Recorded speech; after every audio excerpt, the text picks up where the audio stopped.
Hello there. I'm Elaine Best. I'm the host of Angus IT, and I have been busy. Oops. So I usually create new episodes every Wednesday, and this is now a Friday. Hello. Wow. Welcome to the weekend. And I've got some other projects going on. There's some fun stuff coming up on this podcast.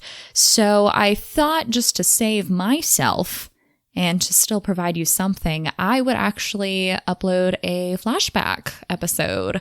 And I thought it would be fun, that's probably the wrong word, but to reshare the What I Wish I'd Known as a Teenager with Anxiety and Depression episode. That was actually, it's one of my most popular episodes. And when I released it, I actually had a lot of parents and students reach out to me and react to it, which I thought was both weird and fun. And mostly I'm just going to go through what I wish I had known growing up. There was a lot of misinformation, and I think that there are a lot of ways that we knowingly or unknowingly twist the narrative on teenage mental health. So I'm not a professional. This is just my take of how things went down. So, I know we're approaching finals for a lot of students out there. So kiddos, best of luck on that. And I hope that you have a lovely holiday season. Bye, heifers.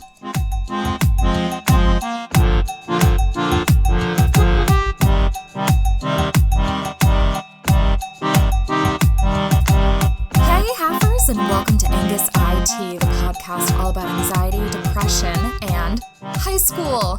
Oh my gosh, high school was the coolest time. I loved it so much. I remember when I was part of a musical, and then I was conflicted about my life path, but then this really hot guy came out of nowhere, but he was super popular, and he was a senior, and I was just a little sophomore wearing glasses. And then suddenly a group of really kind of snarky friends came over, gave me a makeover. The senior guy was really into it, which in high school is actually really weird because those age gaps, while they aren't that big, you're just like changing so much as a person from year to year. You might as well be a senior dating a 12-year-old.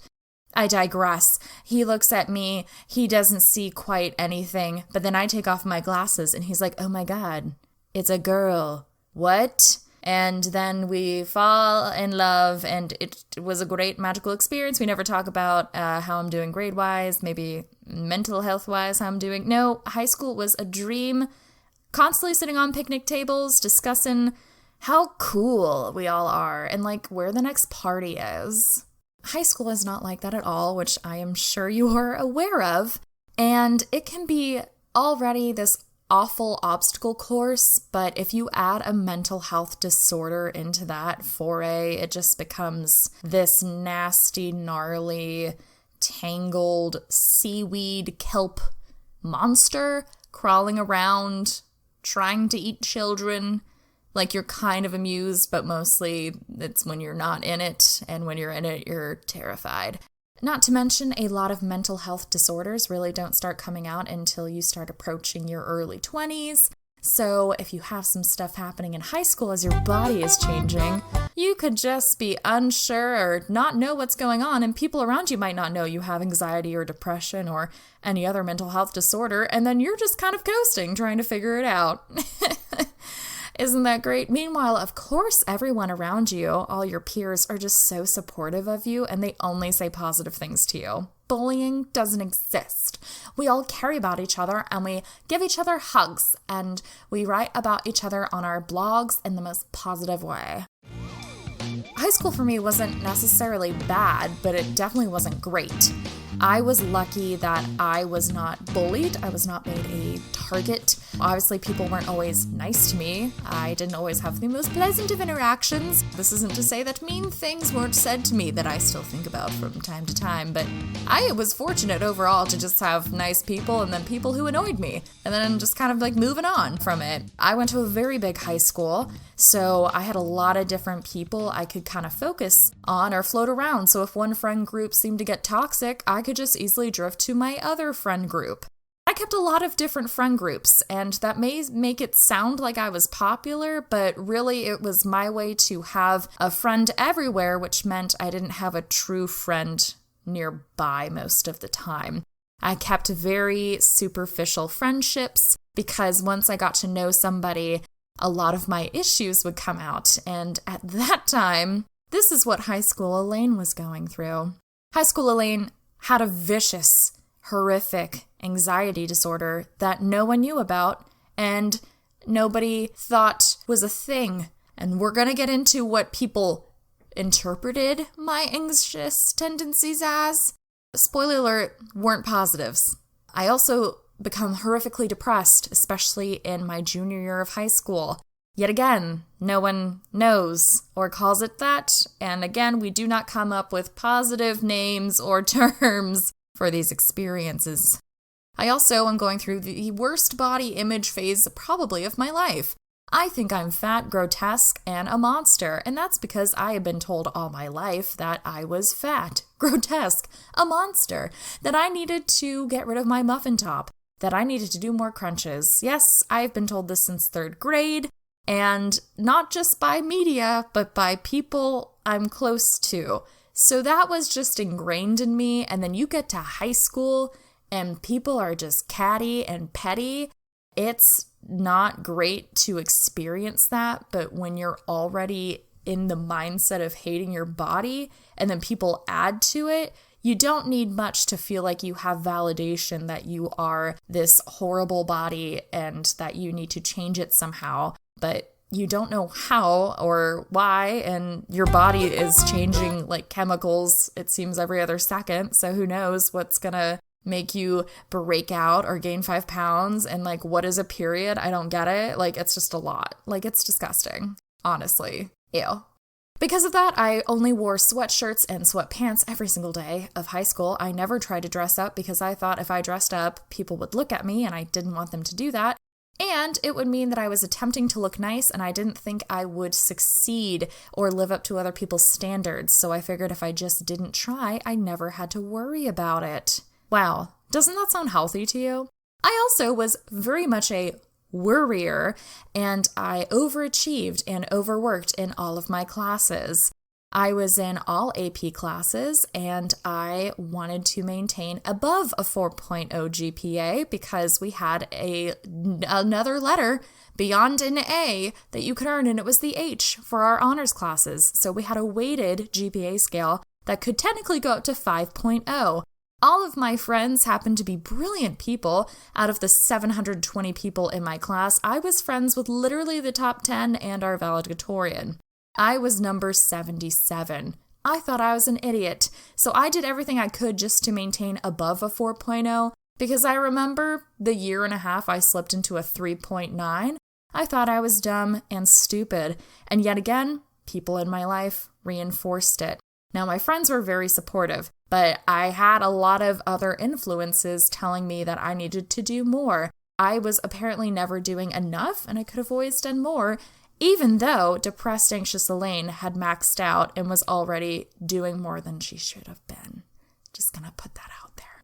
I was in the perfect storm to experience all these things and to be in an environment where no one really knew what it was.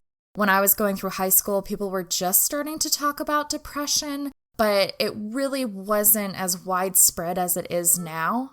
I feel like when I went to college, that's when I first heard about anxiety and depression disorders, that they're common, how to deal with it. And in high school, I didn't really hear about it. I heard about depression, but it was always just in terms of like grieving or sadness, and it wasn't discussed as this actual disease or symptom that you can experience that isn't just sadness. So I had a lot of misinformation, and I also just didn't feel like I had people that I was so close to that I could just start revealing all these secrets to, because again, I kept very superficial relationships, and that was my own coping mechanism that I used, so I kind of did it to myself. There was just a lot going on behind the scenes that just wasn't like clicking for me. So high school seemed enjoyable, but then as I progressed and then went to college eventually, I realized that I didn't enjoy my life. And after I kind of had that moment of like, I knew there was something else beyond this, because I got a glimmer of what life could be like, not being anxious and depressed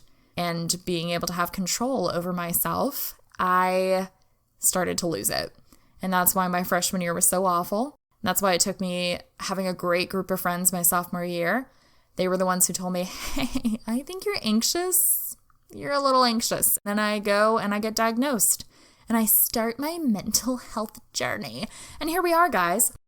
But I wanted to talk about high school because I think times have changed and I'm glad. I feel like there's a lot more stuff out there now about anxiety and depression, and I hope that a lot more teens are able to get help or at least get diagnosed, because the earlier you can start working on yourself with this stuff, like, man, I can only imagine how much easier college would have been for me if I wasn't having to have a life identity crisis. If you're a teenager already having a life crisis, like, might as well go on like a mental health journey as well. You know what I'm saying? If you're already at your threshold of ew, gross pain in life, like, let's just do it all at once, get it done, wrap it up in your diploma, and then move on. That's how life works, right? Compartmentalizing. It's really healthy. Yes.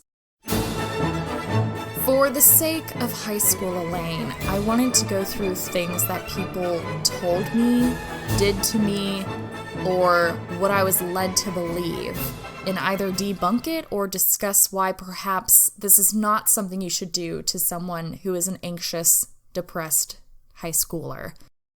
Again, this is my specific experience. People are going to have different experiences and settings, personalities that will make this a unique case-by-case list of advice and tips. Also, I'm not a professional. I'm just someone who's gone through it. So if you really need more in-depth advice, I would highly recommend reaching out to a doctor, therapist, or psychiatrist. Let's begin. The number one thing that happened to me when I was depressed is I was yelled at for not smiling enough because I wasn't happy. Let me tell you something.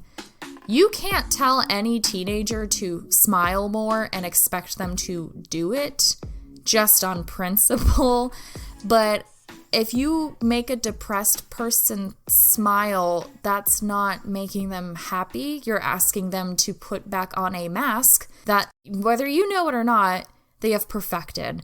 Everyone with depression, I am quite certain, has some form of a facade that they've created so that they can go about their day-to-day and not have people dig into their emotions because it's too painful for them to try to figure out what's going on with them. They'd rather not talk about it. Sure, Jan, I'll just smile at you and then move on with my day. I used to get yelled at all the time for not smiling, and I didn't understand then why it peeved me so much, but I just couldn't do it. They were asking me to make me happy, and I couldn't make myself happy, which made me sad and angry. So I would not recommend that you yell at either your child or your friend, your spouse, whoever you know who's depressed. You cannot make them happy or smile just by demanding it of them, because they probably would have done that already, because no one likes being depressed. That's going to be my fun newsflash for you. I know it's really shocking. I know, like, in a Lana Del Rey sort of way, we kind of want to be depressed because tragedy is beauty, but it kind of isn't, and it's not as glamorous as it might seem in that case. And though I love Lana Del Rey, she also did a lot of drugs and stuff, so, like, we could also try to avoid that. Just try to, like, live our best lives without that. Another thing that I was reprimanded for was my apparent lack of motivation, and I was told I wasn't doing enough. Well, I was already an overachiever because I would worry so much about stuff. I had to make it perfect. Add to that other sources telling me I'm not doing enough. I feel like I'm at my wit's end. I feel crushed and I don't know what to do. I feel trapped, and then I get more anxious and more depressed.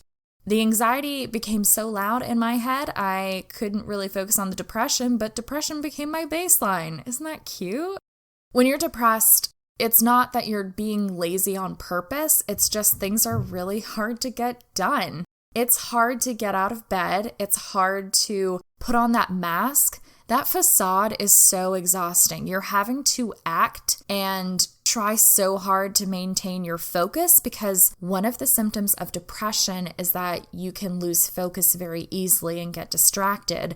So trying to use all of those muscles to hang on every person's word, to try to make sure you're paying attention, making sure you're smiling, looking normal, going about your day and trying to care about things and making sure that you're paying your bills and that you actually do call someone back. Like everything is so heavy and it takes so much time that it's not that they want to be lazy. What you don't see is that it feels like they've run a marathon. And so to yell at someone or to put that pressure on them that they're not doing enough or that they're being lazy is to basically pull the rug out from underneath them. It's basically saying, hey, you did what you could today and that sucked, but they can't fix it that way. That's not something that they can just turn a light switch on because, again, this is going to be real shocking. People do not want to feel like this. It's one thing to like have your one lounging day where you just sit and watch TV, but that's truly not enjoyable in the long run. And it's not like a life aspiration, even if someone might make it look like they're happy with it. It's not fulfilling, and there's so much more to it than just I'm being a lazy teenager, blah. And I think a lot of this is going to be hard because there's just a lot of stereotypes around teenagers that try to dismiss what are actually symptoms of a mental health disorder. And I think a lot of teenagers feel like what they're trying to say is immediately denoted as not valid, not important, because they're just a cranky, moody teenager. I think the most important thing, if you feel like you want to yell at a teenager for not being happy, not smiling, or being lazy, is to just pause and maybe validate what they're saying or what they're feeling. That could be the most empowering thing that's happened to them. A lot of times people aren't backing up a teenager. Maybe your teen's being a little punk and playing with you, but like it's just not worth it to assume that they're being lazy. I think it's always good to take a little deeper dive, and I wish that someone had thought maybe, hey, this doesn't seem like Elaine who would actively try to go against the rules or say something's off. What can we do to help her? Instead of, wow, she suddenly sucks, let's punish her. That, as you can imagine, did not help me. It made me more resentful, and it made me more shut off because I didn't want to reach out to people, because now my experience is, okay, I'm trying to like loosen up the mask so someone can see how I feel, and they don't like it. And so what I'm experiencing is bad and I need to hide it. And that will stay with you for a very long time. And a lot of people wear their masks for years and no one sees it. And that's why you have these people suddenly have a breakdown, rage quit their jobs, and everyone's like, I didn't see it coming. But it's just because they've gotten used to bearing it, because at some point along the way, someone said, hey, whatever you're feeling is not valid, and we don't want to see it or hear it from you. So just listen. With my anxiety, I was unprepared for how to deal with a lot of situations, and people were not willing to give me the time I needed to be okay with moving into something. My family would make callous jokes sometimes that made me more anxious, and again, made me feel like I was being pathetic and weak. There were just a lot of people who were annoyed. And I get it. Like, anxiety is annoying for the person experiencing it. And unfortunately, it is annoying for those close to you that have to deal with it, because the disorder itself disorders your life. Like, it's not a fun thing to have, but that doesn't mean it's a burden that everyone has to carry. I think if people had maybe been willing to understand that I'm freaking out and that's not normal, or if they had been able to even just be like, hey, I see you're freaked out about ordering this meal, or you're freaking out about going into this building. Let me see what I can do to help you, instead of just assuming it's someone being pathetic and dumb. It's a muscle that could be built upon, and even if you're not necessarily diagnosed with an anxiety disorder, you could still have these issues. So I think if you are in your teenage years and you're experiencing that, like, it's okay. You just need to let people know that you need to have your own process to do something, and that this is just what works for you. There are going to be people who don't understand it, and, parents or friends, I'm going to tell you, like, people are going to have their own methods to be able to cope with stuff. And as long as it's not harmful to them or others, I think you should try to support it, or try to help them figure out what is a good way we can make you okay going to the DMV to get your license renewed. Do you need to write down a list of things you need to bring? Can I text you? Can I, do this, what are things that we can do instead of making someone feel bad that a disorder has happened to them, how we can help them work through it. Yes, a lot of panic attacks or anxiety freakouts, unfortunately, can result in seeming perhaps standoffish, angry. I know a lot of times I was called a brat, but really I was freaking out. And I was freaking out at the level of thinking like I'm going to die and I must do everything I can to not do this because it is freaking me out that much. But people didn't see that. And then they would try to force me to do it, which was not the immersion therapy that I needed, and made the anxiety worse and made the resentment worse, bottled up anger, depression. You see the cycle. It gets really great. My journals were so thriving though during that time. Oh my God, guys, write in a journal. You're going to love looking at it. Oh, to a point I said earlier, I was praised for overworking and overachieving, even though it was very clear that I was suffering for the sake of getting an A. I would not sleep. I would give up. I would not care. I wouldn't even really be learning the information. I would just cram as much knowledge into my brain before a test just to try to get the A, as opposed to letting things stick in my brain. I was so focused on the goal and not on the actual material. My sophomore year of high school was in an AP calculus class I had no business being in. Our math track had just naturally spat me out there, but math was never my strong suit. I absolutely hated it, and I needed to be in a lower class. But my pride would not let me drop the class.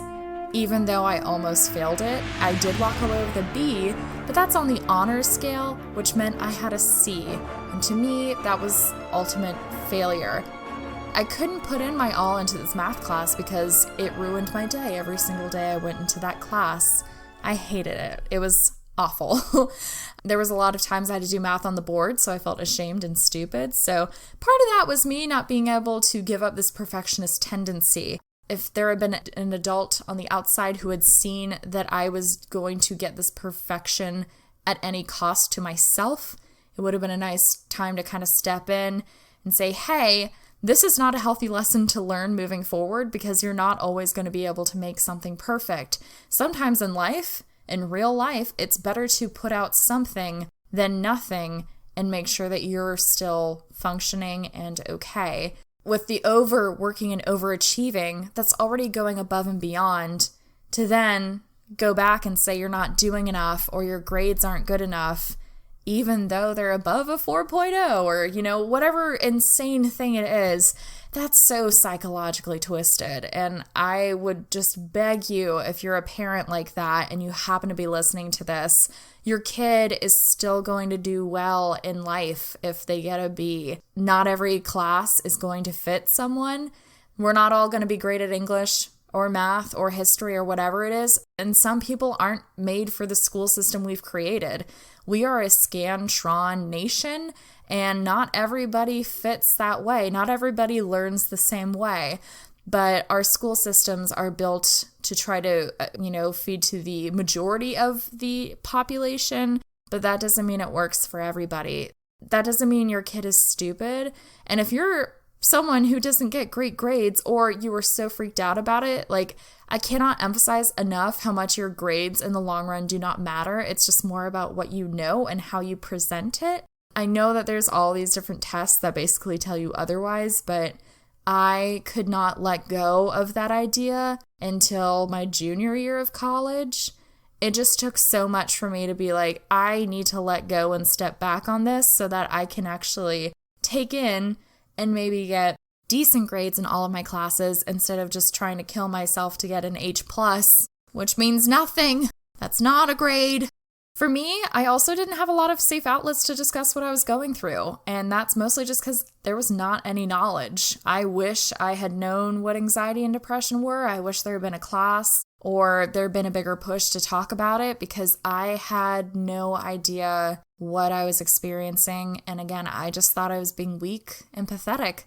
I thought that's just who I was. Sorry, sop of a best, Elaine. And that wasn't true. I'm just so glad there's so many outlets now for people to find this information and for kids to like be able to see some of it and maybe talk to their school counselor or a friend or somebody. And I think it's definitely more something people are aware of and are getting more comfortable talking about. But I didn't have that. And I just had to guess as a 14-year-old. I'm just going to assume I'm the piece of shit. Like, I'm not going to think, oh, there must be something chemically going on in my brain. Like, no. Ew.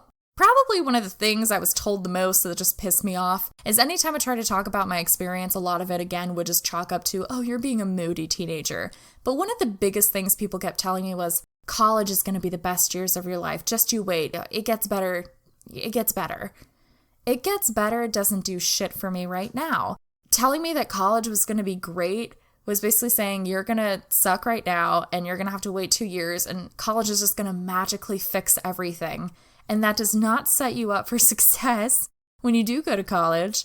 And then you have worse anxiety and then you make bad friendships and then you get very, very depressed. And it's all because you were told college was the best years of your life. And then you're not living up to it. And then you're like, God, I really do suck, and this thing I was experiencing in high school just won't go away. It's me. But really, it's just your disorder rampaging and having so much fun because it's unchecked. I think trying to tell anybody that any part of their life will be the best years of their life is just very hard. I don't really believe in a good year or a best year because it's so touch and go. Like, first off, we've created the reality of time that we've created. Like, days and hours mean nothing. We've just decided that. We change so much from day to day, emotions, events, that how do you sum it all up into 1 year? I can't tell you how many times in my journals I'd be like, another shitty year, another shitty year. And it's like, well, yeah, of course I'm going to think it's shitty. Like, I'm going to remember all the bad stuff, and also just in the span of 365 days, you're gonna have some shitty stretches. Now, obviously, you can have some really standout shit years and some standout good years, but I just don't like this whole, we're gonna label this section as the best years of your life, so you better make them count, and nothing else after that is gonna be worthwhile, because it's not a healthy or real perspective on what life is actually gonna be like. So I have great weeks, I have shitty weeks, but I try not to do great years and bad years, because that makes me go more into that black and white mentality of what my experience was like. And it takes away from my wins.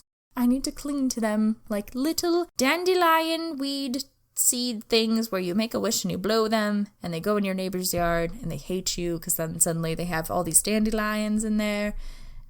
Not that that happened to me.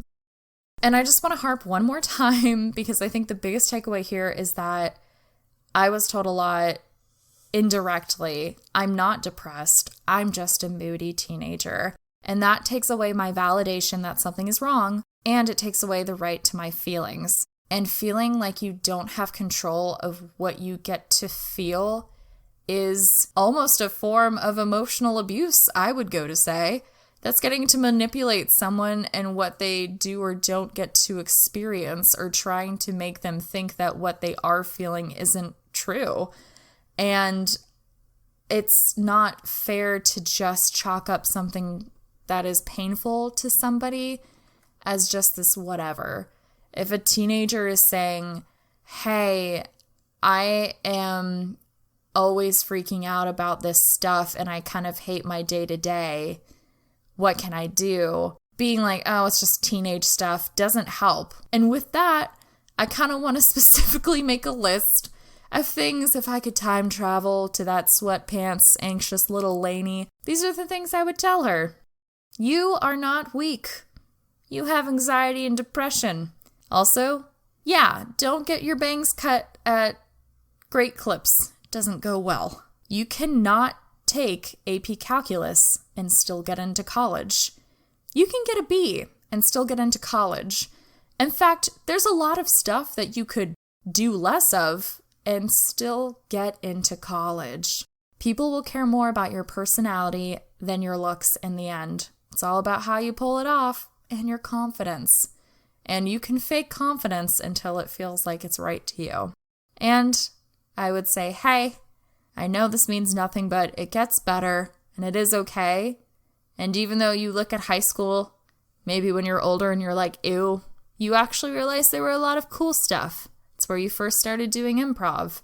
It's where you hung out with some of your best friends. It's where you realized, hey, sweatshirts are life. And you still have a sweatshirt collection to this day.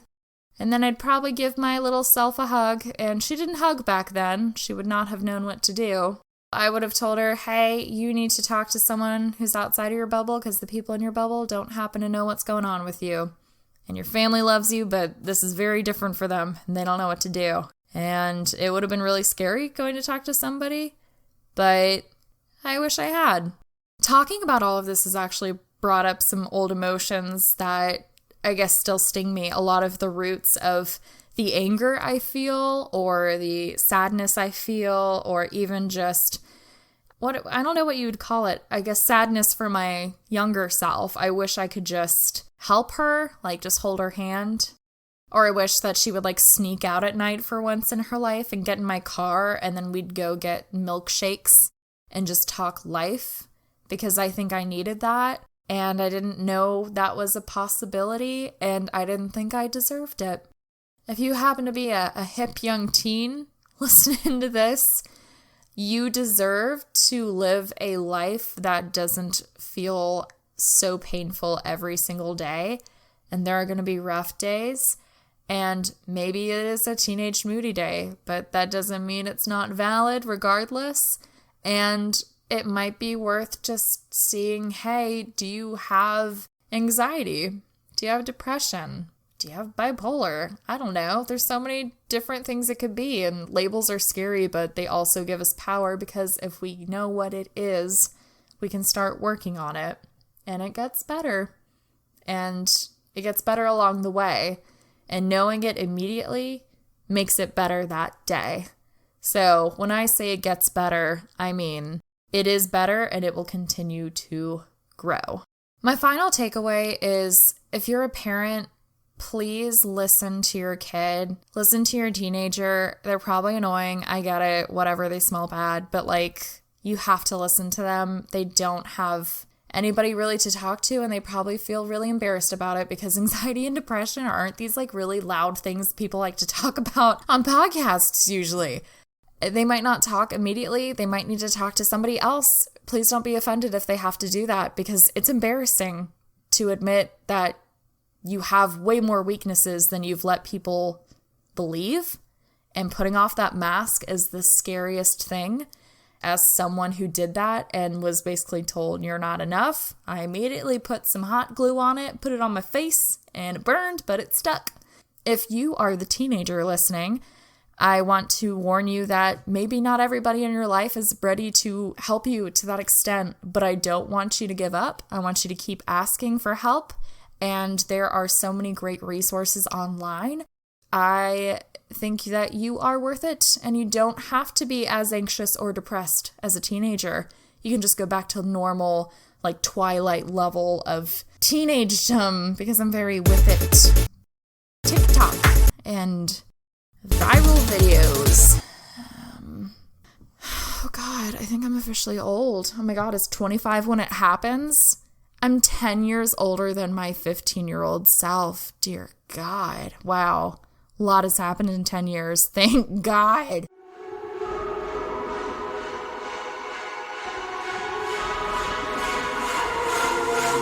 Thank you for listening to today's episode. I didn't mean any offense to anybody who is struggling to parent a teenager that might be seemingly unwily, or to any teenagers out there who, I hope I didn't patronize you. That was not my intention whatsoever, because you probably get that enough already. This was just kind of more of a collective, like if we all got to sit at a family dinner table and just chat over lasagna. That's kind of what I wanted this to be. If you have any questions for me, or if you had any stories you'd like to share, I think this is a topic that I wish that I had had more of an input in as a kid. So if you want to, you can send me your stories, reactions, comments, or if you have something different you want to say, I'd love to hear it. You can email me at angusit@gmail.com, or you can DM me on my socials. Those are at angusit on Instagram and Twitter. I also have a website, www.angusit.com, and if you go to the blog section, you'll see some show notes. You'll just see some little blips about what this episode is about, and I also tend to leave a couple of recommendations for like further reading, essentially, but it's not always reading, because reading's hard. I love reading. I don't know why I said that. Oh my god, stick to who you are, Elaine. Anyway, thank you for listening to that. I hope you have a really great day, and I hope that you get the pair of jeans that are so cool. Everyone's like, damn, you're cool. And you're like, thank you.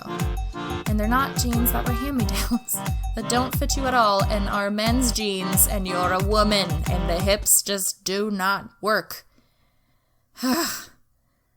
Yeah, again, not from personal experience. Oh, wow, what another episode that would be. Okay, I have to leave this now, so thank you so much for listening, heifers, and I will talk to you next Wednesday.